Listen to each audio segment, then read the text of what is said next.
celebração.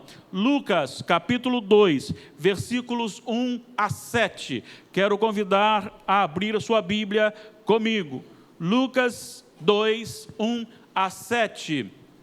O nascimento de Jesus Cristo. Esse texto também está relacionado em Mateus 1, 18 a 25. Assim está escrito: naqueles dias foi publicado um decreto de César Augusto, convocando toda a população do império para recensear-se. O primeiro recenseamento foi feito quando Quirino era governador da Síria.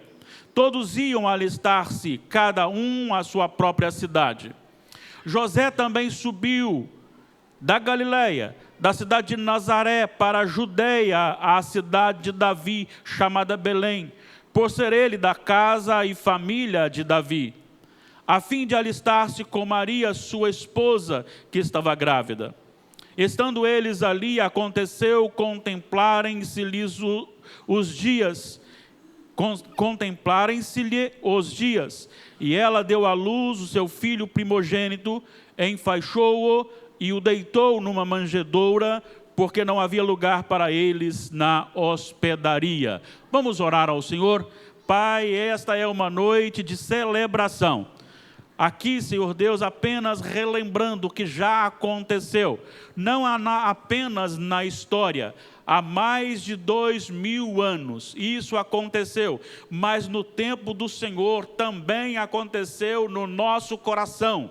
E se há neste lugar, ou alguém me ouvindo, que Jesus não haja nascido no seu coração, nós desejamos que isso seja realizado pelo Teu Santo Espírito neste momento, para que esta pessoa também seja da família da fé. Nós colocamos, ó Deus, o nosso coração diante do Senhor, a nossa mente diante do Senhor, a nossa boca diante do Senhor. Então ilumina-nos, edifica-nos em nome de Jesus. Amém e amém. Muito bem, amados irmãos, hoje quero falar sobre lições do Natal. É muito comum a gente ouvir, e é real, a deturpação do Natal. Às vezes o Natal ele é muito mais voltado para a reunião familiar, ou trocas de presente, ou comunhão entre os irmãos, amigos, e muita comelança, às vezes até exagerado. Na verdade, isso não tem nada a ver com o Natal. O Natal precisa ser entendido na sua essência, a realidade, o que realmente significa o Natal para nós cristãos. Para a sociedade significa realmente esta alegria de estar junto, comendo e trocando presente. Para nós é muito mais do que isto. E eu quero tratar hoje de uma forma um pouquinho diferente, tratar sobre a soberania de Deus, a maneira como Deus conduz a história para fazer acontecer o seu propósito. Fomos feitos filhos de Deus em Cristo Jesus, mas não é de um Deus, é de Deus, não há outro, não há quem compare. Embora as nações possam levantar os seus deuses, os seus ídolos e colocá-los como os seus senhores, e aí diz o próprio profeta, o profeta diz que o homem, Isaías, ele diz que o homem é capaz de plantar uma árvore, cuidar de uma árvore, Deus manda a chuva, Deus faz crescer, depois ele corta aquela árvore, separa um pedaço, do restante faz lenha e faz comida, do outro restante faz fogo e se aquece, e de um pedaço faz um Deus, se curva diante dele e diz, ordena que eu lhe obedeço. Mas não há deuses, não há, porque todos os outros são ídolos criados pelo coração pecador de um homem. Há um só Deus. Esse Deus é soberano, Ele é poderoso, isso conforta, isso consola o nosso coração. Esse Deus não é um Deus que age com dependência do querer ou não do homem, ou das circunstâncias. Deus não age dependente de alguma coisa. Deus é autossuficiente. Deus causou todas as coisas e Deus não foi feito por ninguém. Deus não nasceu, Deus não veio à existência. Ele é desde a eternidade. Ele é de eternidade a eternidade. E nós fomos feitos filhos deste Deus, único Senhor, que domina soberanamente os detalhes da sua e da minha história. Nada que aconteceu desde o início e que acontecerá até no final foge ao controle de Deus. Tudo é conduzido por Deus dentro do seu propósito, dentro do seu decreto e para a glória do cumprimento daquilo que Ele decretou. E aí Ele é glorificado em tudo. Toda a humanidade, tudo que há milimetricamente acontecendo, Deus está no controle de todas as coisas. Quando um inseto voa, Deus está controlando aquele inseto. Quando um pássaro, um pardal, ele vive, Deus está sustentando. Quando ele morre, Deus está também tirando-lhe a vida. É Deus que governa as pequenas, as mínimas coisas e as coisas mais grandes criadas. É Deus que sustenta o sol, é Deus que sustenta a lua, é Deus que sustenta as estrelas, é Deus que mantém a terra, é Deus que mantém a sua e a minha vida, e é Deus que mantém os acontecimentos de toda a história, até fazer cumprir o seu propósito. Dentro de nós que lemos aqui, os evangelhos, ele tem a responsabilidade de trazer ao nosso conhecimento a maneira que se manifestou o plano da redenção. E o plano da redenção, na prática, no contexto palpável, visível, ele se deu justamente no nascimento de Jesus. O anúncio, sim, vem muito antes, mas quando Jesus nasce, agora está consumado o início real da trajetória em que ele vai caminhar para a cruz. Hoje de manhã falávamos a respeito de dois grandes homens, ou melhor, um grande homem e uma grande mulher, um homem chamado Simeão e uma profetisa chamada Ana, e todos falam sobre a esperança. Israel esperava, nós esperávamos, ansiávamos por esse dia, e esse dia chegou. Mas eu quero destacar nesse texto o relato da maneira como Deus conduz a história soberanamente para o nascimento de Jesus. E eu quero que você agora pense um pouquinho diante desse texto e aprenda algumas lições importantes para a sua vida e saiba que, primeiro, você não nasceu por acaso. Segundo, a sua história, ela está na mão do Senhor. E Ele a conduzirá segundo o seu querer e para a glória dEle. Eu quero destacar aqui, nesse texto, algumas lições. E antes de falarmos sobre as lições, a gente precisa apenas relembrar um pouquinho o texto. E esse texto, ele narra um momento da história em que José e Maria, e nós sabemos como se deu, diz a palavra do Senhor que Maria, ainda se preparando para o casamento, achou-se grávida por obra do Espírito Santo, e ainda virgem grávida, para que ela não fosse envergonhada, José não a expôs publicamente, e o Senhor o comunicou que o que estava ali acontecendo era o propósito dele. E ele então assume o casamento, mas eles vão agora para Nazaré. Nazaré fica aproximadamente 145 quilômetros de Belém. Eles são da linhagem de Davi, mas eles estão morando em Nazaré. E agora em Nazaré, eles estão com a sua família, o casal, e de repente os dias vão passando, a gestação vai acontecendo, e quando está próximo ao momento dela dar à luz, o tão conhecido César Augusto, ele emite um decreto, e o decreto dele era de fazer com que todas as pessoas, porque inclusive os judeus haviam se rendido a Roma, e agora então todos eram servos dos romanos, e César Augusto decreta que todos possam ir às suas terras, à sua terra natal, para fazer o censo. E segundo os historiadores, normalmente duas coisas tinha em mente o César Augusto. Uma era olhar aqueles que estavam prontos para a guerra, homens de guerra, para saber a idade e saber quanto ele poderia contar como homens de guerra. Mas também havia o objetivo de obter informações para a cobrança de impostos daqueles que ali estavam.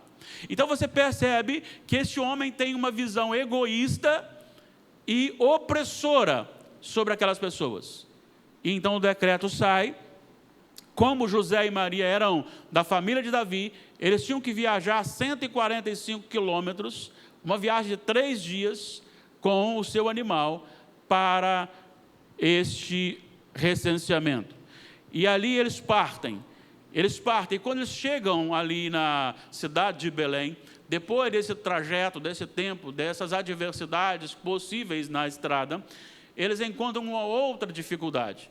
E essa dificuldade encontrada não é só o trajeto de uma mulher prestes a dar à luz, caminhando num animal 145 quilômetros para chegar até Belém. Mas tem mais, porque por questões relacionadas ao recenseamento, todas as pensões estavam cheias e não havia lugar para José e Maria. E por isso eles agora têm que ir para um local, uma estrebaria. Não vem ao caso se era no fundo de uma casa particular, como alguns acham, ou se era só um local de animal, não tem importância. A questão é que lá estavam os animais. E é ali que José e Maria foram ficar. E diz o texto que ali se cumpriu os dias. E ali Maria deu à luz a Jesus. E ele nasceu nessa estrebaria. É por isso que eu quero destacar aqui algumas lições desse texto, lições do Natal. A primeira que eu quero destacar é que o Natal me ensina que Deus governa as decisões dos governadores dentro do seu propósito. Lembrem-se, o propósito dele era egoísta. A razão dele mandar era coisa pessoal, era benefício próprio. E ele pensava que ele estava mandando em todo mundo. E não sabia ele que o Senhor estava por trás disso. Por que o Senhor estava por trás disso? Lembra os irmãos que eu disse, Maria e José estavam em Nazaré, estavam a 145 quilômetros de Belém. E Miqueias, capítulo 5, versículo 2, a profecia é que Jesus nasceria em Belém da Judéia, e não em Nazaré da Galileia. 145 quilômetros distanciavam, separavam José, Maria, e o dia se aproximando da profecia de Miqueias, capítulo 5, versículo 2. E é neste propósito que Deus levanta e Deus move o coração de César Augusto para, embora fazendo uma coisa egoísta, embora fazendo uma coisa pessoal, para o seu bem próprio, não sabia ele que estava conduzindo José e Maria para o lugar da profecia, porque a palavra de Deus precisa ser cumprida. A palavra de Deus precisa ser cumprida. Ah, irmãos, isso é maravilhoso. Isto é consolador, é confortador. Eu preciso que você, como cristão, se alegre com isso, descanse nisto, saiba que a sua história está sendo conduzida pelo Senhor, assim como o propósito dele aconteceu para o nascimento de Jesus, segundo a profecia. Aquilo que Deus falou se cumprirá. Deus não tem compromisso com profecias fora das Escrituras Sagradas, mas aquilo que ele prometeu, ele cumpre e cumprirá. Então, quando você está passando, andando e vivendo, saiba que Deus tem um propósito, não só na sua vida, para aquilo que você vai realizar, mas Deus tem um propósito em fazer você existir. Você nasceu aqui, neste lugar, neste local, neste país, você nasceu nesse tempo e não nasceu por acaso. Você não nasceu porque simplesmente tinha que nascer. Você nasceu porque Deus decretou a sua vida nascendo aqui e agora. Você nasce nesse tempo e nesse lugar porque Deus estabeleceu isso, porque Deus tem propósito para e através da sua vida, assim como Ele conduz a história para um fechamento da glória do seu nome. Então, quando alguém faz um mal a você, busque saber do Senhor, por quê? Para quê? Senhor, qual a causa? Qual a finalidade? E o Senhor pode estar tratando a sua vida, assim Ele fez com muitos reis, mas também Ele pode estar conduzindo para um propósito maior que Ele tem na sua vida. Foi assim com a igreja primitiva. A igreja de Jerusalém ouviu de Jesus, os discípulos ouviram de Jesus, Quando perguntaram quando que vai acontecer o retorno do Senhor, e ele falou: não compete a mim saber, isso é coisa do meu Pai, mas recebereis poder ao descer sobre vós o Espírito Santo, e sereis minhas testemunhas, tanto em Jerusalém, como em toda a Judéia e Samaria, e até os confins do mundo. Vejam bem, não é primeiro em Jerusalém, depois na Judéia, depois em Samaria, e depois no final do mundo, ou nos fins do mundo. Não é isso. A questão é tanto aqui como lá e agora. Só que eles não entenderam isto, e por isso ficaram parados, e ficando parados, o Senhor levanta contra a igreja a perseguição, e a perseguição contra a igreja faz com que a igreja seja espalhada, e sendo a igreja espalhada, o evangelho é espalhado, porque por onde a igreja passa, a igreja prega. Por onde a igreja passa, a igreja prega. Deus domina a minha e a sua história. Deus domina a história toda, o tempo todo. Muitos homens maus se levantam. Corrupção, não importa. Não está dizendo que Deus isenta as pessoas das suas responsabilidades. Mas Deus se utiliza quando Ele tira o pé do freio da iniquidade do homem e deixa o homem agir segundo a sua própria vontade, o seu próprio coração. E o homem então promove o mal, e até este mal promovido, Deus transforma em bênção. Vou citar mais um exemplo, nós temos vários, mas eu não posso citar todos. Vocês lembram da história de José? José do Egito. José do Egito teve 2 visões, 2 sonhos, e ele falava dos seus irmãos se curvando diante dele, e depois dos seus irmãos, o seu pai e a sua mãe se curvando diante dele. E todos ficaram bravos com ele. Seus irmãos queriam matá-lo, mas o irmão mais velho disse: não matemos o nosso irmão. Coloquemos aqui num buraco, e depois então nós vamos conversar sobre o assunto. Ele saiu nesse ínterim, passando uma caravana, os seus irmãos o venderam, e esses ismaelitas que compraram José, revenderam lá na casa de Potifar, no Egito. E as coisas vão acontecendo, a ponto de ele se tornar então o nome abaixo do nome de Faraó. Ele está agora como um gerenciador do Egito. Tudo está nas suas mãos, inclusive salvar o mundo da fome.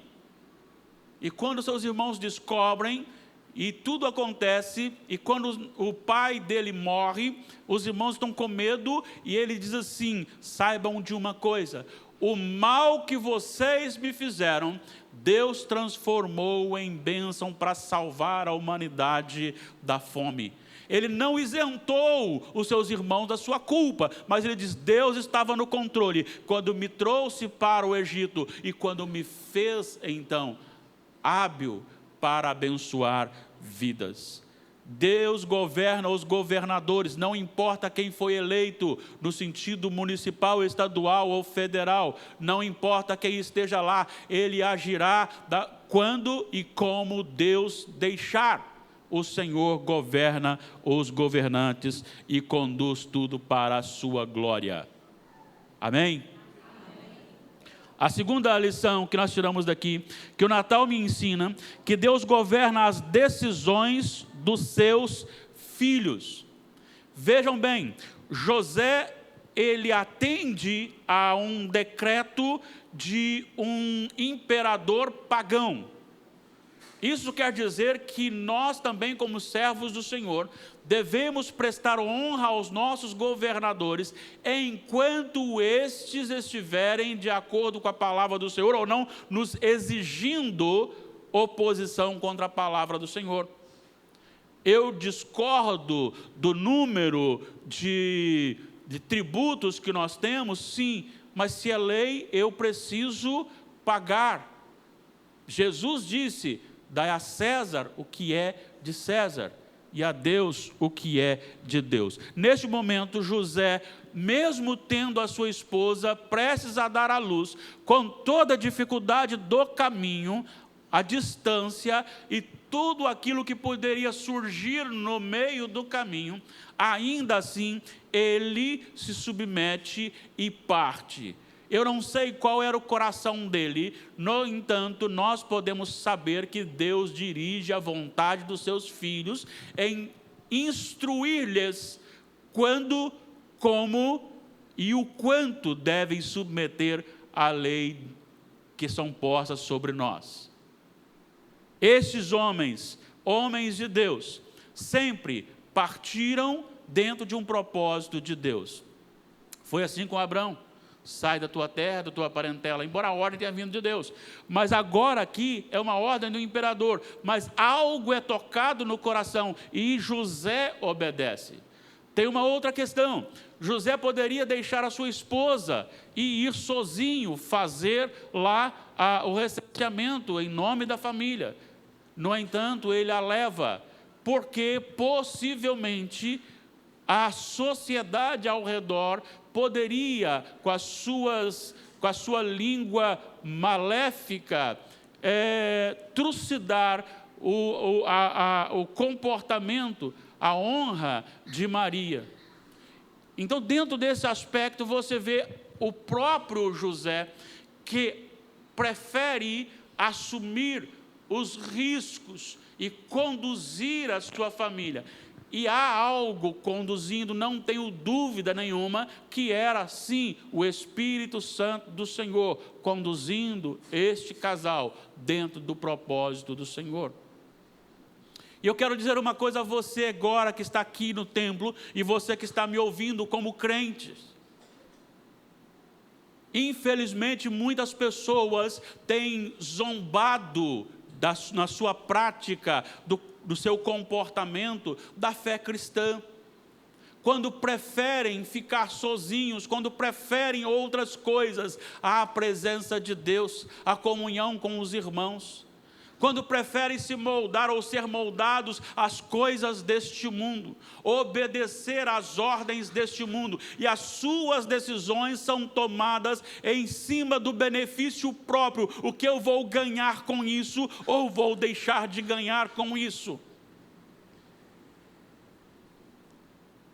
Como igreja do Senhor, precisamos saber que Deus dirige a nossa vida, e Ele direciona-nos, e tudo aquilo que formos fazer tem que estar de acordo com a sua palavra.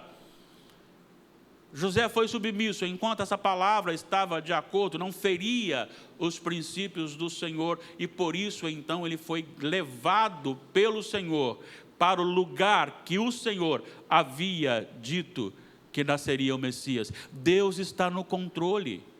Deus está no controle. O apóstolo Paulo, falando sobre esse governo soberano de Deus, ele chega a dizer aos Gálatas, capítulo 4, no versículo 4, ele diz assim: na plenitude do tempo, na plenitude, Deus tem tudo sob o seu domínio. E este nascimento, não só do tempo, mas do lugar, tinha que acontecer. Por isso Deus moveu o coração de um imperador pagão e moveu o coração de uma família piedosa. Deus governa o ímpio e Deus governa os crentes. Ele tem autoridade sobre todas as coisas. Mas eu aprendo mais uma lição com o Natal e nesse texto. É que o Natal nos ensina que Deus governa o infortúnio. O que eu quero dizer com isso? Quando José e Maria chegaram em Belém, não acharam lugar para hospedar-se. E aí eu pergunto, será que Deus havia perdido o controle e esqueceu de preservar ou reservar pelo menos um quarto para que Maria pudesse estar ali? Seria Deus um machista em pensar que mulher poderia ganhar neném em qualquer lugar? Seria Deus alguém insensível ao sofrimento de uma mulher grávida ao dar à luz? Não. O nascimento de Jesus naquele lugar, naquele dia e naquele local específico era propósito de Deus, porque dessa forma Deus destrona os soberbos. Deus joga por terra qualquer possibilidade do homem de pensar que ele pode fazer alguma coisa. Deus agiu assim desde o início, Deus agiu assim na história, Deus agiu assim com exércitos numerosos, fazendo com que apenas 300 homens, sem armas, derrotassem esse exército, para que todos crescem e soubessem que Deus é que governa a história do seu povo. Foi assim também no nascimento. Eles chegam, não tem lugar, então o Rei dos Reis, o Messias, o Cristo, o prometido, ele nasce no lugar mais simples, porque este reino não é um reino terreno, este reino não é um reino de pose, este reino não é um reino de status, este reino é um reino de poder glorioso e celestial. É o nosso Rei Supremo que nasce na estrebaria. O Senhor usa isso, e o Senhor, Ele dá um golpe no orgulho daqueles que pensam que podem alguma coisa. Ele não só pega e leva para essa cidade, e esta cidade era a pequena cidade. Quer ver uma coisa? Miqueias capítulo 5, versículo 2, olha o que ele diz: e tu, Belém Efrata, pequena demais para figurar como o grupo de milhares de Judá, de ti sairá o que há de reinar em Israel, e cujas origens são desde os tempos antigos, desde os dias da eternidade. Isso nos leva a glorificar o nosso Senhor.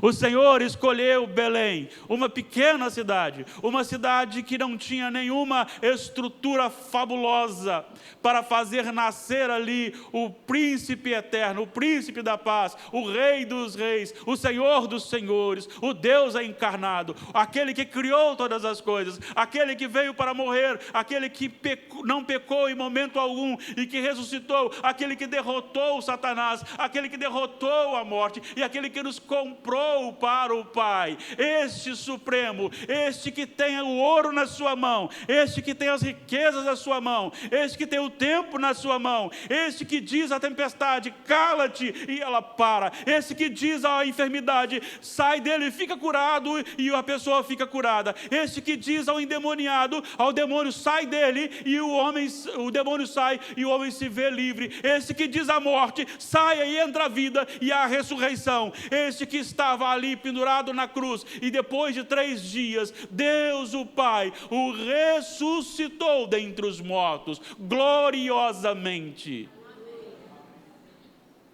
Ele escolhe as coisas simples deste mundo. Eu queria apenas apontar algumas coisas para vocês aqui agora, neste momento. O Senhor Jesus, certa feita, seguido por seus discípulos, e alguns outros chegaram e disseram assim: nós queremos seguir-te também. E ele virou e disse para eles assim: o Filho do Homem não tem onde reclinar a cabeça. Eu não tenho dinheiro, eu não tenho um trono, eu não tenho uma empresa, eu não tenho pose, eu apenas sou o Rei dos Reis.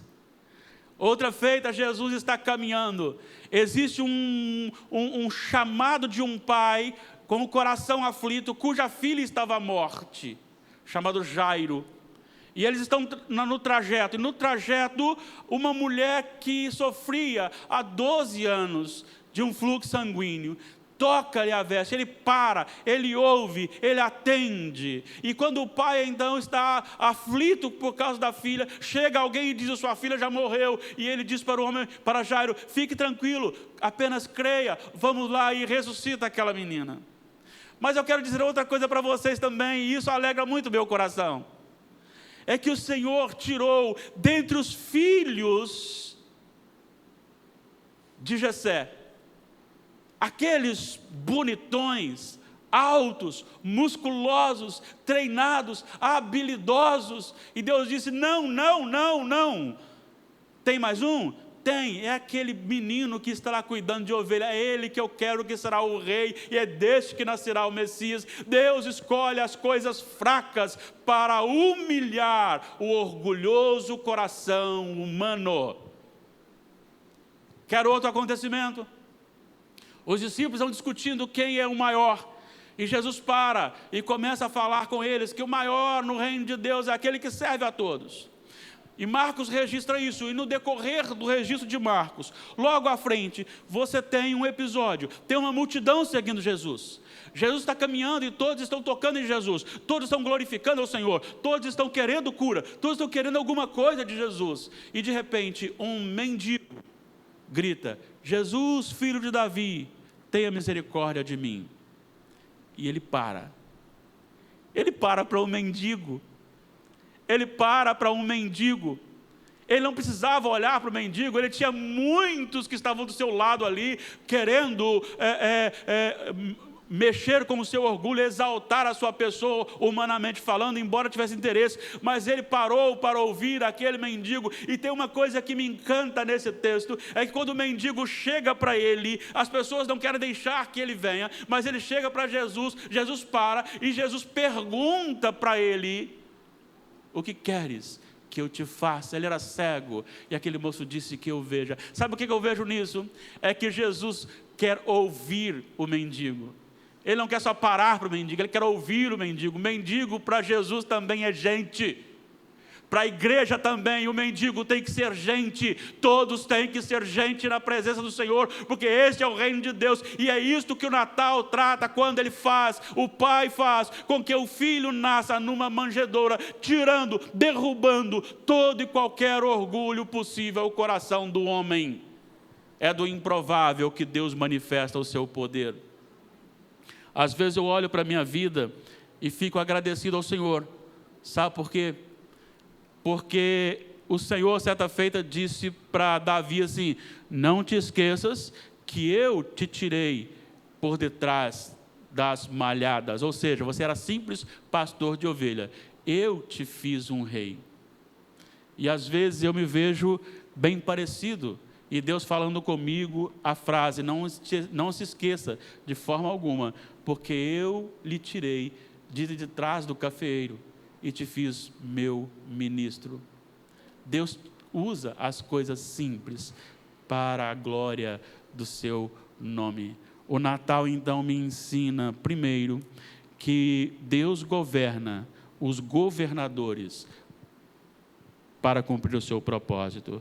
Deus governa não só o coração do ímpio, mas também o coração dos seus filhos, conduzindo-os no seu propósito.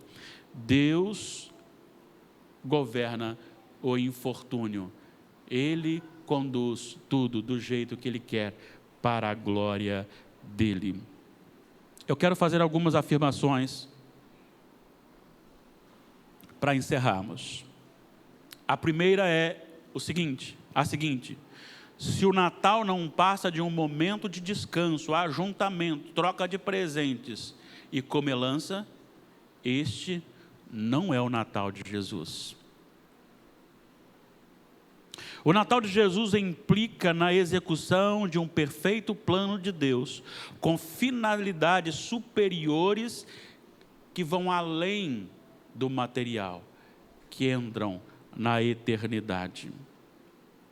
O Natal de Jesus é o que fez e faz o seu povo descansar, ainda que as coisas pareçam sair do controle. Pode descansar. Pode descansar. Tudo está no controle dele. Ele tem o controle. O Natal de Jesus nos ensina que a condução de homens ímpios devem ser obedecidas desde que elas não sejam opostas à palavra de Deus. E que o Espírito Santo lhe conduzirá, assim como também conduz o ímpio para fazer cumprir o seu propósito. O Natal de Jesus nos faz esquecer das coisas materiais e colocar em primeiro, vibrantemente, as coisas celestiais. O que é o Natal para você? Talvez se perguntássemos aqui agora, como você passou o Natal? Talvez a resposta nossa seria: passamos com a família, tivemos uma boa ceia, tinha lá isso, aquilo, comemos, brincamos, distribuímos presentes, rimos bastante. E eu pergunto: este é o Natal? Seria esse o Natal bíblico? Não. Não é errado você reunir com a sua família, não é errado você fazer sua ceia, não é errado você trocar presentes, não, não é. Mas isto é só uma mínima coisa. A essência, o que nos motiva a esta união e reunião, tem que ser justamente o verdadeiro sentido do Natal. Pense nisso em nome